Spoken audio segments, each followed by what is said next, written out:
Mais c'est pas la langue de bois. Si.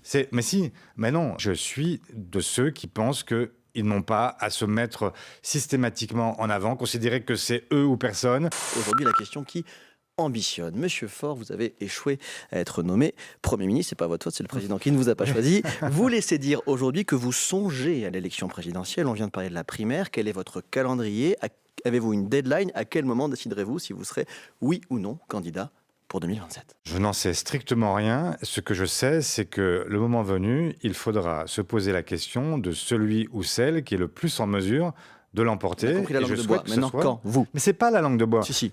Mais si, mais non. En fait, la réalité, c'est que moi, je suis de ceux qui pensent que ils n'ont pas à se mettre systématiquement en avant, considérer que c'est eux ou personne, parce que tout ça, ça conduit à ce bal des égaux qui est insupportable, qui rend en fait la vie politique totalement toxique. Vous, en l'état, donc vous êtes donné plutôt autour de 5% dans les sondages. Quand vous voyez que un dernier sondage Odoxa, par exemple, donne Jordan Bardella élu président, quel que soit son adversaire au second tour, est-ce que vous vous dites pas que vous n'avez pas compris, que vous ne posez pas les bonnes questions à gauche? Quand je vois ce sondage Odoxa et je vois que, en fait, même Jean-Luc Mélenchon perdrait à 70% contre... 76% contre 24. 74 contre 26. 74-26. Bon, en fait, même, il faut s'interroger sur cette question-là, parce que ça veut dire que quelle est la légitimité qu'on est prêt à accorder à un Jordan Bardella qui serait éventuellement élu président de la République. Il faut se représenter ce que serait